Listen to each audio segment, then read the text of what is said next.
नृसिंहकवचं वक्षे प्रह्लादेनोदितं पुरा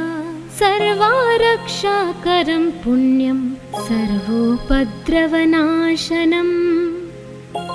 सर्वसम्पत्करं चैव स्वर्गमोक्षप्रदायकं ध्यात्वा नृसिंहं देवेशं हेमसिंहासनस्थितम् विव्रतास्यं त्रिनयनं शरदिन्दुसुमप्रभं लक्ष्म्यालिङ्गितवामाङ्गं विभूतिभिरुपाश्रितं चतुर्भुजं कोमलाङ्गं स्वर्णकुण्डलाशोभितं सरोजशोभितोरस्कं रत्नकेयूरमुद्रितं तप्तकाञ्चनसङ्काशं पीतनिर्मलवाससम् इन्द्रादिसुरमौलिस्थ स्फुरन्माणिक्यदीप्तिभिः विराजित पदद्वन्द्वं शङ्खचक्रादिहेतिभिः गरुत्मता सविनयं स्तूयमानं मुदान्वितं स्वहृत्कमलसंवासं कृत्वा तु कवचं पठे नृसिंहो मे शिरः पातु लोकरक्षात्मसम्भव सर्वगोपीस्तम्भवासः फालं मे रक्षतु ध्वनिं नृसिंहो मे दृशौ पातु सोमसूर्याग्निलोचनः स्मृतिं मे पातु नृहारिर्मुनिवर्यस्तु ते प्रियः नासां मे सिंहानासस्तु मुखं लक्ष्मीमुखप्रियः सर्वविद्याधिपः पातु नृसिंहो रसनां मम वक्त्रं पात्विन्दुवदनः सदा प्रह्लादवन्दितः नृसिंहः पातु मे कण्ठं स्कन्धौ भूभरणान्तकृत् दिव्यास्त्रशोभितभुजो नृसिंहः पातु मे भुजौ करौ मे देववरदो नृसिंहः पातु सर्वतः हृदयं योगिसाध्यश्च निवासं पातु मे हरिः मध्यं पातु हिरण्याक्ष वक्षः कुक्षिविदारणः नाभिं मे पातु नृहरि स्वनाभि ब्रह्म संस्तुतः ब्रह्माण्डकोटयः कट्यां यस्यासौ पातु मे कटिं गुह्यां मे पातु गुह्यानां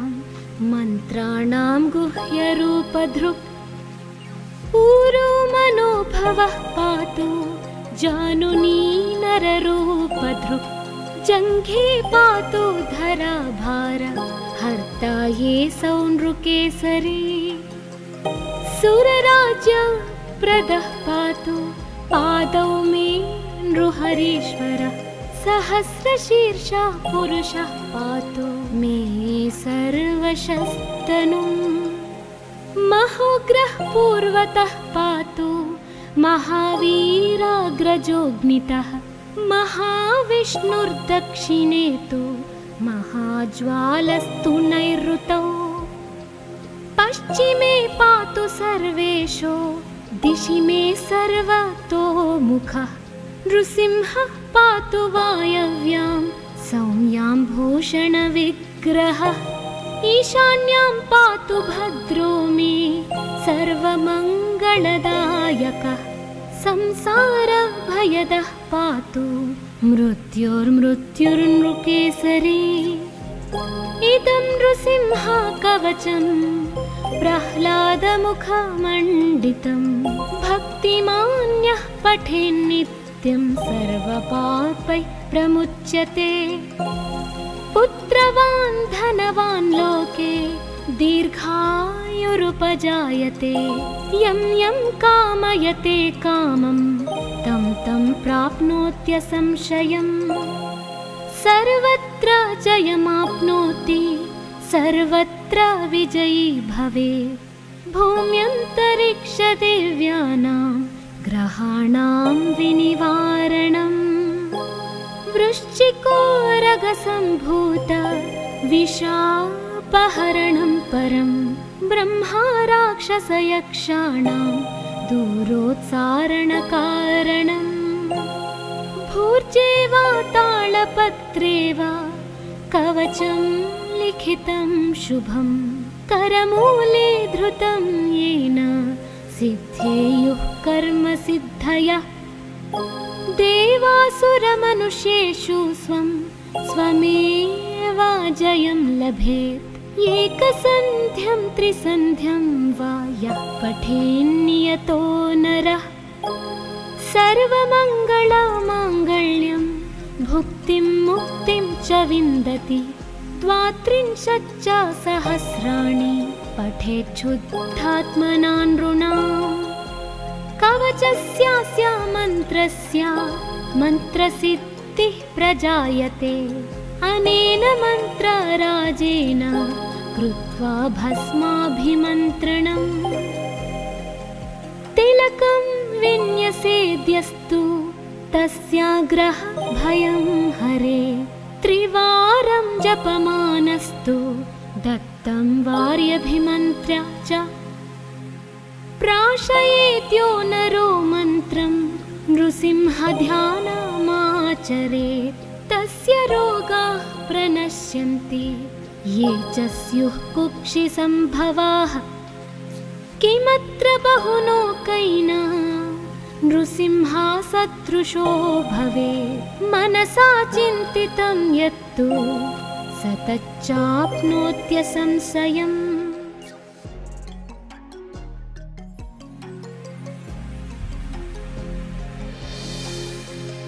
नृसिंहकवचं वक्षे प्रह्लादेनोदितं पुरा सर्वारक्षाकरं पुण्यं सर्वोपद्रवनाशनम् सर्वसम्पत्करं चैव स्वर्गमोक्षप्रदायकं ध्यात्वा नृसिंहं देवेशं हेमसिंहासनस्थितम् विव्रतास्यं त्रिनयनं शरदिन्दुसुमप्रभं लक्ष्म्यालिङ्गितवामाङ्गं विभूतिभिरुपाश्रितं चतुर्भुजं कोमलाङ्गं स्वर्णकुण्डलाशोभितं सरोजशोभितोरस्कं रत्नकेयूरमुद्रितं तप्तकाञ्चन सङ्काशं पीतनिर्मलवाससम् इन्द्रादिसुरमौलिस्थ स्फुरन्माणिक्यदीप्तिभिः विराजित पदद्वन्द्वं शङ्खचक्रादिहेतिभिः गरुत्मता सविनयं स्तूयमानं मुदान्वितं स्वहृत्कमलसंवासं कृत्वा तु कवचं पठे नृसिंहो मे शिरः पातु लोकरक्षात्मसम्भव सर्वगोपीस्तम्भवासः फालं मे रक्षतु ध्वनिं नृसिंहो मे दृशौ पातु सोमसूर्याग्निलोचनः स्मृतिं मे पातु नृहारिर्मुनिवर्यस्तु ते प्रियः नासां मे सिंहानासस्तु मुखं लक्ष्मीमुखप्रियः सर्वविद्याधिपः पातु नृसिंहो रसनां मम वक्त्रं पात्विन्दुवदनः सदा प्रह्लादवन्दितः नृसिंहः पातु मे कण्ठं स्कन्धौ भूभरणान्तकृत् दिव्यास्त्रशोभितभुजो नृसिंहः पातु मे भुजौ करौ मे देववरदो नृसिंहः पातु सर्वतः हृदयं योगिसाध्यश्च निवासं पातु मे हरिः मध्यं पातु हिरण्याक्ष वक्षः कुक्षिविदारणः नाभिं मे पातु नृहरि स्वनाभि ब्रह्म संस्तुतः ब्रह्माण्डकोटयः कट्यां यस्यासौ पातु मे कटिं गुह्यां मे पातु गुह्यानां मन्त्राणां गुह्यरूपधृक् ऊरो मनोभवः पातु जानुनी नररूपधृक् जङ्घे पातु धराभार हर्ता ये सौनृकेसरी सुरराज्य प्रदः पातु पादौ मे नृहरीश्वरः सहस्रशीर्षः पुरुषः पातु मे सर्वशस्तनुम् महोग्रः पूर्वतः पातु महावीराग्रजोऽग्नितः महाविष्णुर्दक्षिणे तु महाज्वालस्तु नैऋतौ पश्चिमे पातु सर्वेषु दिशि मे सर्वतोमुखः नृसिंहः पातु वायव्यां सौम्यां भूषणविग्रहः ईशान्यां पातु भद्रो मे सर्वमङ्गलदायकः संसारभयदः पातु मृत्युर्मृत्युर्नृकेसरी इदं नृसिंह कवचं प्रह्लादमुखमण्डितं भक्तिमान्यः पठेन्नित्यं सर्वपापैः प्रमुच्यते पुत्रवान् धनवान् लोके दीर्घायुरुपजायते यं यं कामयते कामं तं तं प्राप्नोत्यसंशयम् सर्वत्र जयमाप्नोति सर्वत्र विजयी भवेत् भूम्यन्तरिक्षदिव्यानां ग्रहाणां विनिवारणम् वृश्चिकोरगसम्भूत विषापहरणं परं ब्रह्मा राक्षसयक्षाणां दूरोत्सारणकारणम् भूर्जे वा तालपत्रे वा कवचं लिखितं शुभं करमूले धृतं येन सिद्धेयुः कर्मसिद्धयः देवासुरमनुष्येषु स्वं स्वमेव जयं लभेत् एकसन्ध्यं त्रिसन्ध्यं वा यः पठेन्नियतो नरः सर्वमङ्गलमाङ्गल्यं भुक्तिं मुक्तिं च विन्दति द्वात्रिंशच्च सहस्राणि पठेच्छुद्धात्मना नृणाम् कवचस्यास्य मन्त्रस्य मन्त्रसिद्धिः प्रजायते अनेन मन्त्रराजेन कृत्वा भस्माभिमन्त्रणम् तिलकं विन्यसेद्यस्तु तस्याग्रह भयं हरे त्रिवारं जपमानस्तु दत्तं वार्यभिमन्त्र्य च प्राशयेत्यो नरो मन्त्रं नृसिंहध्यानमाचरेत् तस्य रोगाः प्रणश्यन्ति ये च स्युः कुक्षिसम्भवाः किमत्र बहुलोकैना नृसिंहा सदृशो भवेत् मनसा चिन्तितं यत्तु स तच्चाप्नोत्यसंशयम्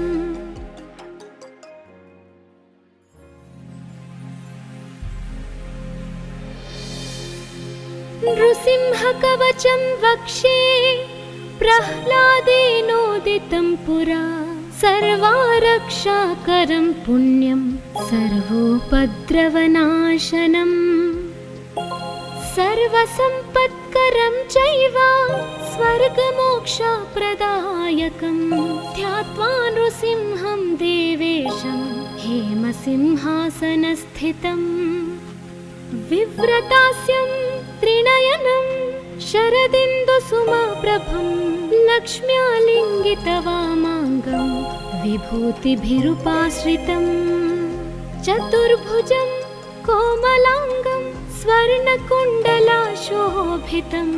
सरोजशोभितोरस्कं रत्नकेयूरमुद्रितं तप्तकाञ्चन सङ्काशं पीतनिर्मलवासं ससम्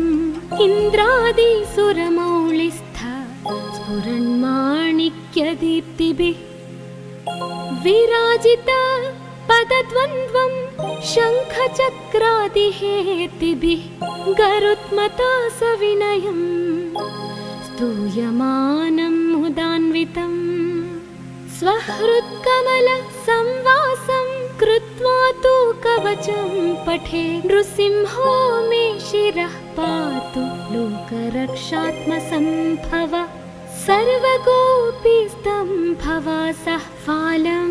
मे रक्षतु ध्वनिं नृसिंहो मे दृशौ पातु सोमसूर्याग्निलोचनः स्मृतिं मे पातु नृहारिर्मुनिवर्यस्तु ते प्रियः नासां मे सिंहानासस्तु मुखं लक्ष्मीमुखप्रियः सर्वविद्याधिपः पातु नृसिंहो रसनां मम वक्त्रं पात्विन्दुवदनः सदा प्रह्लादवन्दितः नृसिंहः पातु मे कण्ठं स्कन्धौ भूभरणान्तकृत् दिव्यास्त्रशोभितभुजो नृसिंहः पातु मे भुजौ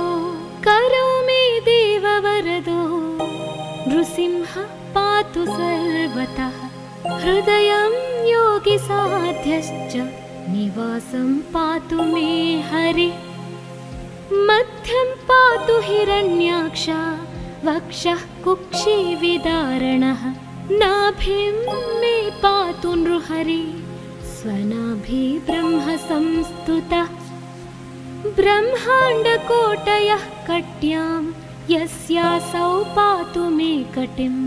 गुह्यां मे पातु गुह्यानां मन्त्राणां गुह्यरूपधृक् पूरो मनोभवः पातु जानुनी नररूपधृक् जङ्घे पातु धराभार हर्ता ये सौ नृकेसरी सुरराज्यप्रदः पातु पादौ मे नृहरीश्वरः सहस्रशीर्षः पुरुषः पातु मे सर्वशस्तनुम् महोग्रः पूर्वतः पातु महावीराग्रजोऽग्नितः महाविष्णुर्दक्षिणे तु महाज्वालस्तु नैऋतौ पश्चिमे पातु सर्वेशो दिशि मे सर्वतोमुखः नृसिंहः पातु वायव्यां सौम्यां भूषणविग्रहः ईशान्यां पातु भद्रो मे सर्वमङ्गलदायकः संसारभयदः पातु मृत्युर्मृत्युर्नृकेसरी इदं नृसिंह कवचं प्रह्लादमुखमण्डितं भक्तिमान्यः पठेन्नित्यं सर्वपापैः प्रमुच्यते पुत्रवान् धनवान् लोके दीर्घायुरुपजायते यं यं कामयते कामं तं तं प्राप्नोत्यसंशयम् सर्वत्र जयमाप्नोति सर्वत्र विजयी भवेत् भूम्यन्तरिक्षदेव्यानां ग्रहाणां विनिवारणम् वृश्चिकोरगसम्भूत विशापहरणं परं ब्रह्मा राक्षसयक्षाणां दूरोत्सारणकारणम् भूर्जे वा तालपत्रे वा कवचं लिखितं शुभं करमूले धृतं येन सिद्धेयुः कर्मसिद्धयः देवासुरमनुष्येषु स्वं स्वमेव जयं लभेत् एकसन्ध्यं त्रिसन्ध्यं वा यः पठेन्नियतो नरः सर्वमङ्गलमाङ्गल्यं भुक्तिं मुक्तिं च विन्दति द्वात्रिंशच्च सहस्राणि पठेच्छुद्धात्मना नृणाम् कवचस्यास्य मन्त्रस्य मन्त्रसिद्धिः प्रजायते अनेन मन्त्रराजेन कृत्वा भस्माभिमन्त्रणम् तिलकं विन्यसेद्यस्तु तस्याग्रह भयं हरे त्रिवारं जपमानस्तु दत्तं वार्यभिमन्त्र्य च प्राशयेत्यो नरो मन्त्रं नृसिंहध्यानमाचरेत् तस्य रोगाः प्रणश्यन्ति ये च स्युः कुक्षिसम्भवाः किमत्र बहुलोकैना नृसिंहसदृशो भवेत् मनसा चिन्तितं यत्तु स तच्चाप्नोत्यसंशयम्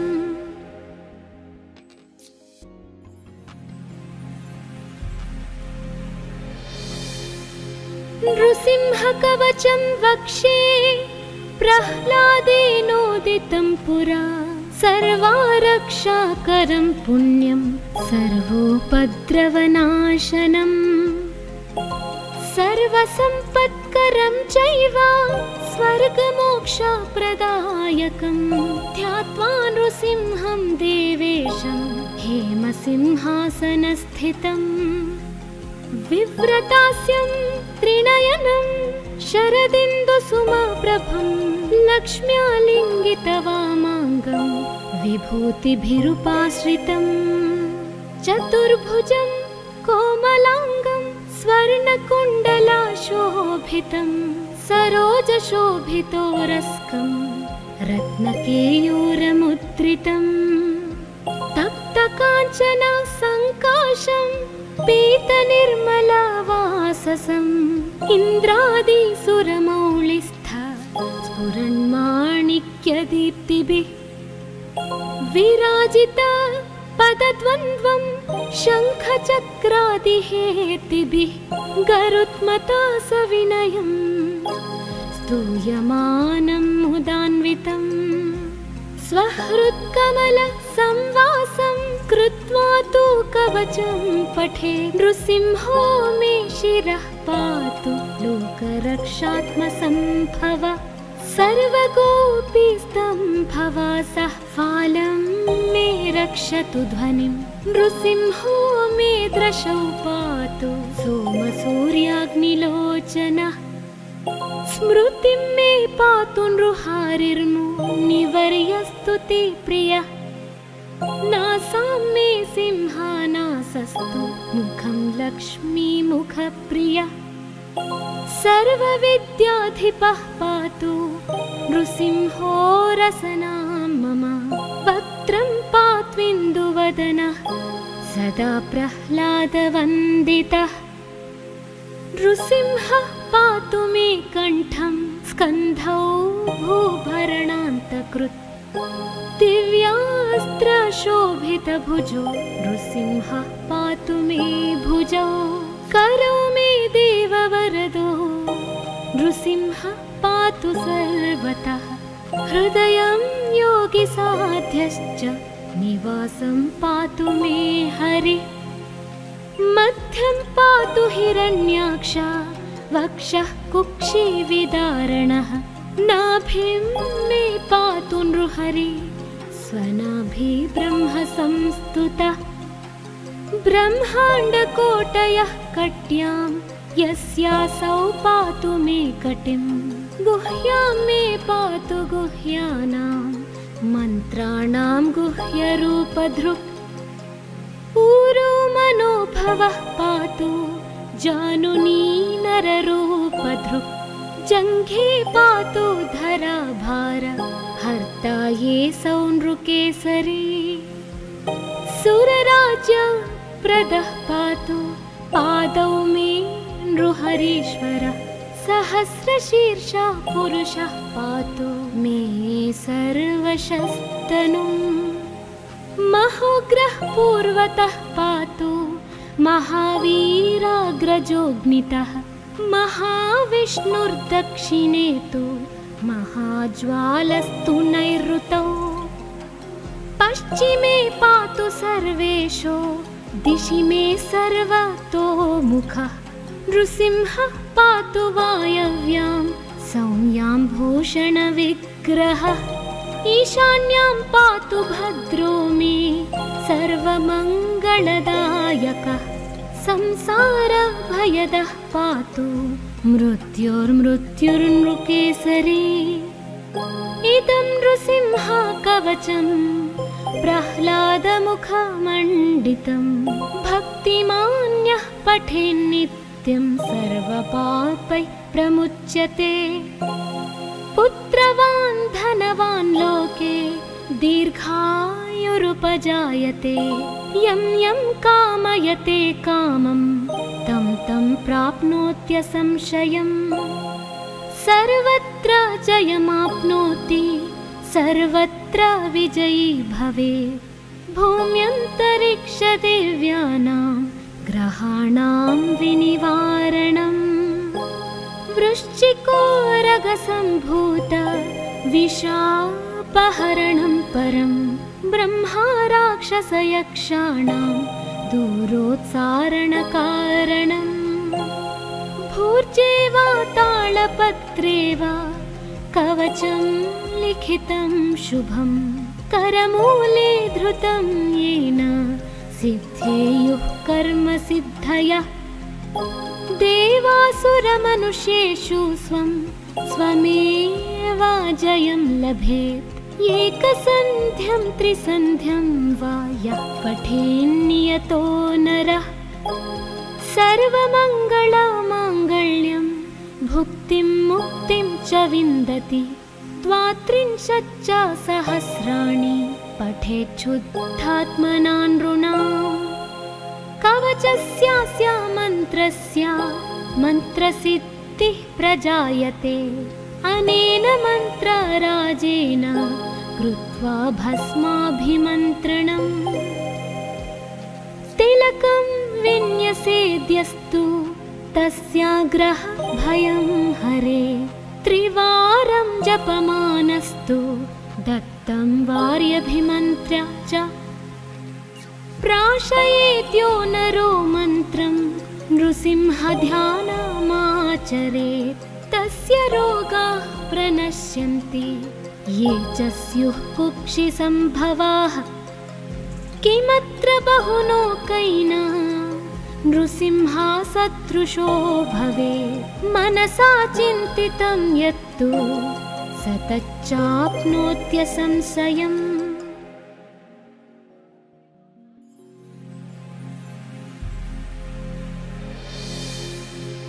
नृसिंहकवचं वक्षे प्रह्लादेनोदितं पुरा सर्वारक्षाकरं पुण्यं सर्वोपद्रवनाशनम् सर्वसम्पत्करं चैव स्वर्गमोक्षप्रदायकं ध्यात्वा नृसिंहं देवेशं हेमसिंहासनस्थितम् विव्रतास्यं त्रिनयनं शरदिन्दुसुमप्रभं लक्ष्म्यालिङ्गितवामाङ्गं विभूतिभिरुपाश्रितं चतुर्भुजं कोमलाङ्गं स्वर्णकुण्डलाशोभितं सरोजशोभितोरस्कं रत्नकेयूरमुद्रितं तप्तकाञ्चन सङ्काशं पीतनिर्मलवाससम् इन्द्रादिसुरमौलिस्थ स्फुरन्माणिक्यदीप्तिभिः विराजित पदद्वन्द्वं शङ्खचक्रादिहेतिभिः गरुत्मता सविनयं स्तूयमानं मुदान्वितं स्वहृत्कमलसंवासं कृत्वा तु कवचं पठे नृसिंहो मे शिरः पातु लोकरक्षात्मसम्भव सर्वगोपीस्तम्भवासः फालं मे रक्षतु ध्वनिं नृसिंहो मे दृशौ पातु सोमसूर्याग्निलोचनः स्मृतिं मे पातु नृहारिर्मुनिवर्यस्तु ते प्रियः नासां मे सिंहानासस्तु मुखं लक्ष्मीमुखप्रियः सर्वविद्याधिपः पातु नृसिंहो रसनां मम। वक्त्रं पात्विन्दुवदनः सदा प्रह्लादवन्दितः। नृसिंहः पातु मे कण्ठं स्कन्धौ भूभरणान्तकृत्। दिव्यास्त्रशोभितभुजो नृसिंहः पातु मे भुजौ। करौ मे देववरदो नृसिंहः पातु सर्वतः। हृदयं योगिसाध्यश्च निवासं पातु मे हरिः। मध्यं पातु हिरण्याक्ष वक्षः कुक्षिविदारणः। नाभिं मे पातु नृहरिः स्वनाभि ब्रह्म संस्तुतः। ब्रह्माण्डकोटयः कट्यां यस्यासौ पातु मे कटिं। गुह्यां मे पातु गुह्यानां मन्त्राणां गुह्यरूपधृक्। ऊरो मनोभवः पातु जानुनी नररूपधृक्। जङ्घे पातु धराभार हर्ता ये सौ नृकेसरी। सुरराज्यप्रदः पातु पादौ मे नृहरीश्वरः। सहस्रशीर्षः पुरुषः पातु मे सर्वशस्तनुम्। महोग्रः पूर्वतः पातु महावीराग्रजोऽग्नितः। महाविष्णुर्दक्षिणे तु महाज्वालस्तु नैऋतौ। पश्चिमे पातु सर्वेशो दिशि मे सर्वतोमुखः। नृसिंहः पातु वायव्यां सौम्यां भूषणविग्रहः। ईशान्यां पातु भद्रो मे सर्वमङ्गलदायकः। संसारभयदः पातु मृत्युर्मृत्युर्नृकेसरी। इदं नृसिंह कवचं प्रह्लादमुखमण्डितं। भक्तिमान्यः पठेन्नित्यं सर्वपापैः प्रमुच्यते। पुत्रवान् धनवान् लोके दीर्घायुरुपजायते। यं यं कामयते कामं तं तं प्राप्नोत्यसंशयम्। सर्वत्र जयमाप्नोति सर्वत्र विजयी भवेत्। भूम्यन्तरिक्षदेव्यानां ग्रहाणां विनिवारणम्। वृश्चिकोरगसम्भूत विशापहरणं परं। ब्रह्मा राक्षसयक्षाणां दूरोत्सारणकारणम्। भूर्जे वा तालपत्रे वा कवचं लिखितं शुभं। करमूले धृतं येन सिद्धेयुः कर्मसिद्धयः। देवासुरमनुष्येषु स्वं स्वमेव जयं लभेत्। एकसन्ध्यं त्रिसन्ध्यं वा यः पठेन्नियतो नरः। सर्वमङ्गलमाङ्गल्यं भुक्तिं मुक्तिं च विन्दति। 32 सहस्राणि पठेच्छुद्धात्मना नृणाम्। कवचस्यास्य मन्त्रस्य मन्त्रसिद्धिः प्रजायते। अनेन मन्त्रराजेन कृत्वा भस्माभिमन्त्रणम्। तिलकं विन्यसेद्यस्तु तस्याग्रह भयं हरे। त्रिवारं जपमानस्तु दत्तं वार्यभिमन्त्र्य च। प्राशयेत्यो नरो मन्त्रं नृसिंहध्यानमाचरेत्। तस्य रोगाः प्रणश्यन्ति ये च स्युः कुक्षिसम्भवाः। किमत्र बहुलोकैना नृसिंहा सदृशो भवेत्। मनसा चिन्तितं यत्तु स तच्चाप्नोत्यसंशयम्।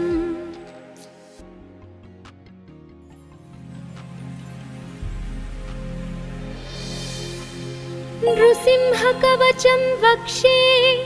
प्रह्लादेनोदितं पुरा सर्वारक्षाकरं पुण्यं सर्वोपद्रवनाशनम् सर्वसम्पत्करं चैव स्वर्गमोक्षप्रदायकं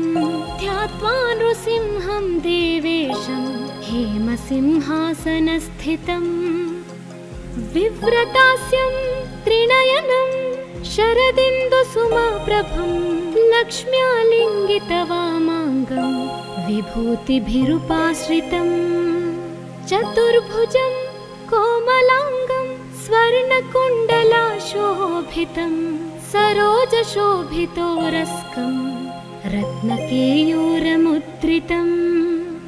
तप्तकाञ्चन सङ्काशं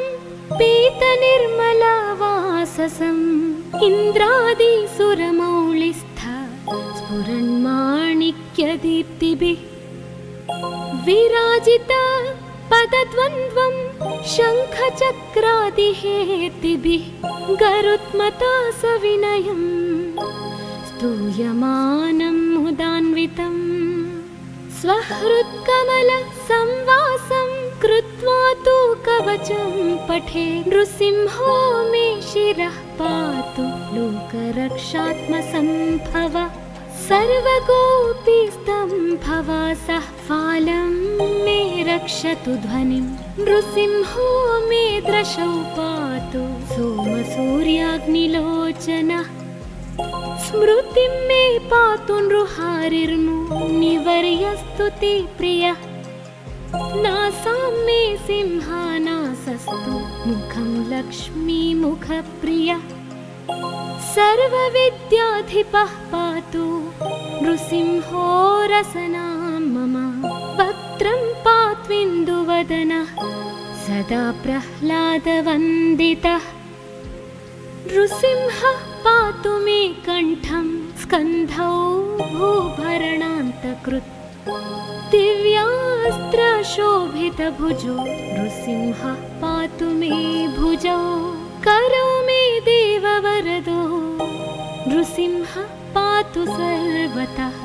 हृदयं योगिसाध्यश्च निवासं पातु मे हरिः मध्यं पातु हिरण्याक्ष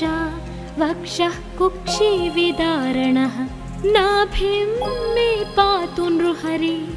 स्वनाभि ब्रह्म संस्तुतः ब्रह्माण्डकोटयः कट्यां यस्यासौ पातु मे कटिं गुह्यां मे पातु गुह्यानां मन्त्राणां गुह्यरूपधृक् ऊरो मनोभवः पातु जानुनी नररूपधृक्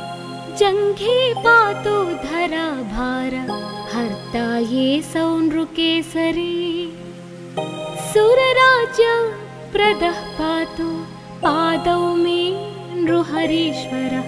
सहस्रशीर्षः पुरुषः पातु मे सर्वशस्तनुम् महोग्रः पूर्वतः पातु महावीराग्रजोऽग्नितः महाविष्णुर्दक्षिणे तु महाज्वालस्तु नैऋतौ पश्चिमे पातु सर्वेशो दिशि मे सर्वतोमुखः नृसिंहः पातु वायव्यां सौम्यां भूषणविग्रहः ईशान्यां पातु भद्रो मे सर्वमङ्गलदायकः संसारभयदः पातु मृत्युर्मृत्युर्नृकेसरी इदं नृसिंहकवचं प्रह्लादमुखमण्डितं भक्तिमान्यः पठेन्नित्यं सर्वपापैः प्रमुच्यते पुत्रवान् धनवान् लोके दीर्घायुरुपजायते यं यं कामयते कामं तं तं प्राप्नोत्यसंशयम् सर्वत्र जयमाप्नोति सर्वत्र विजयी भवेत् भूम्यन्तरिक्षदिव्यानां ग्रहाणां विनिवारणम् वृश्चिकोरगसम्भूत विषापहरणं परं ब्रह्मा राक्षसयक्षाणां दूरोत्सारणकारणम् भूर्जे वा तालपत्रे वा कवचं लिखितं शुभं करमूले धृतं येन सिद्धेयुः कर्मसिद्धयः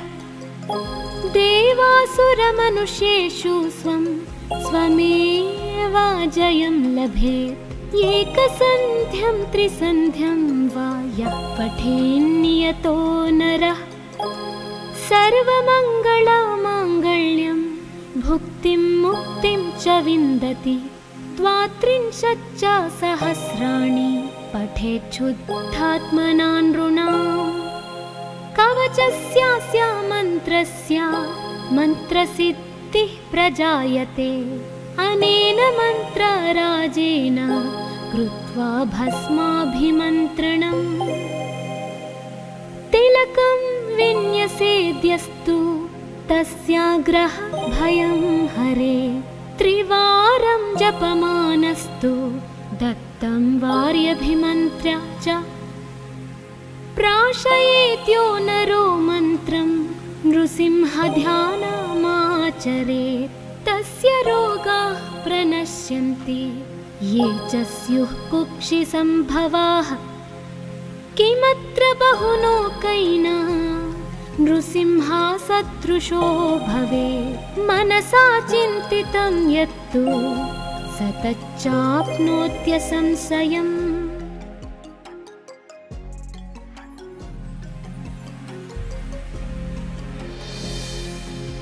नृसिंहकवचं वक्षे प्रह्लादेनोदितं पुरा सर्वारक्षाकरं पुण्यं सर्वोपद्रवनाशनम् सर्वसम्पत्करं चैव स्वर्गमोक्षप्रदायकं ध्यात्वा नृसिंहं देवेशं हेमसिंहासनस्थितम् विव्रतास्यं त्रिनयनं शरदिन्दुसुमप्रभं लक्ष्म्यालिङ्गितवामाङ्गं विभूतिभिरुपाश्रितं चतुर्भुजं कोमलाङ्गं स्वर्णकुण्डलाशोभितं सरोजशोभितोरस्कं रत्नकेयूरमुद्रितं तप्तकाञ्चन सङ्काशं पीतनिर्मलवाससम् इन्द्रादिसुरमौलिस्थ स्फुरन्माणिक्यदीप्तिभिः विराजित पदद्वन्द्वं शङ्खचक्रादिहेतिभिः गरुत्मता सविनयं स्तूयमानं मुदान्वितं स्वहृत्कमलसंवासं कृत्वा तु कवचं पठे नृसिंहो मे शिरः पातु लोकरक्षात्मसम्भव सर्वगोपीस्तम्भवासः फालं मे रक्षतु ध्वनिं नृसिंहो मे दृशौ पातु सोमसूर्याग्निलोचनः स्मृतिं मे पातु नृहारिर्मुनिवर्यस्तु ते प्रियः नासां मे सिंहानासस्तु मुखं लक्ष्मीमुखप्रियः सर्वविद्याधिपः पातु नृसिंहो रसनां मम वक्त्रं पात्विन्दुवदनः सदा प्रह्लादवन्दितः नृसिंहः पातु मे कण्ठं स्कन्धौ भूभरणान्तकृत् दिव्यास्त्रशोभितभुजो नृसिंहः पातु मे भुजौ करौ मे देववरदो नृसिंहः पातु सर्वतः हृदयं योगिसाध्यश्च निवासं पातु मे हरिः मध्यं पातु हिरण्याक्ष वक्षः कुक्षिविदारणः नाभिं मे पातु नृहरि स्वनाभि ब्रह्म संस्तुतः ब्रह्माण्डकोटयः कट्यां यस्यासौ पातु मे कटिं गुह्यां मे पातु गुह्यानां मन्त्राणां गुह्यरूपधृक् ऊरो मनोभवः पातु जानुनी नररूपधृक् जङ्घे पातु धराभार हर्ता ये सौनृकेसरी सुरराज्यप्रदः पातु पादौ मे नृहरीश्वरः सहस्रशीर्षः पुरुषः पातु मे सर्वशस्तनुम् महोग्रः पूर्वतः पातु महावीराग्रजोऽग्नितः महाविष्णुर्दक्षिणे तु महाज्वालस्तु नैऋतौ पश्चिमे पातु सर्वेषु दिशि मे सर्वतोमुखः नृसिंहः पातु वायव्यां सौम्यां भूषणविग्रहः ईशान्यां पातु भद्रो मे सर्वमङ्गलदायकः संसारभयदः पातु मृत्युर्मृत्युर्नृकेसरी इदं नृसिंह कवचं प्रह्लादमुखमण्डितं भक्तिमान्यः पठेन्नित्यं सर्वपापैः प्रमुच्यते पुत्रवान् धनवान् लोके दीर्घायुरुपजायते यं यं कामयते कामं तं तं प्राप्नोत्यसंशयम् सर्वत्र जयमाप्नोति सर्वत्र विजयी भवेत् भूम्यन्तरिक्षदिव्यानां ग्रहाणां विनिवारणम् वृश्चिकोरगसम्भूत विषापहरणं परं ब्रह्मा राक्षसयक्षाणां दूरोत्सारणकारणम् भूर्जे वा तालपत्रे वा कवचं लिखितं शुभं करमूले धृतं येन सिद्धेयुः कर्मसिद्धयः देवासुरमनुष्येषु स्वं स्वमेव जयं लभेत् एकसन्ध्यं त्रिसन्ध्यं वा यः पठेन्नियतो नरः सर्वमङ्गलमाङ्गल्यं भुक्तिं मुक्तिं च विन्दति 32 सहस्राणि पठेच्छुद्धात्मना नृणाम् कवचस्यास्य मन्त्रस्य मन्त्रसिद्धिः प्रजायते अनेन मन्त्रराजेन कृत्वा भस्माभिमन्त्रणम् तिलकं विन्यसेद्यस्तु तस्याग्रह भयं हरे त्रिवारं जपमानस्तु दत्तं वार्यभिमन्त्र्य च प्राशयेत्यो नरो मन्त्रं नृसिंहध्यानमाचरेत् तस्य रोगाः प्रणश्यन्ति ये च स्युः कुक्षिसम्भवाः किमत्र बहुलोकैना नृसिंहा सदृशो भवेत् मनसा चिन्तितं यत्तु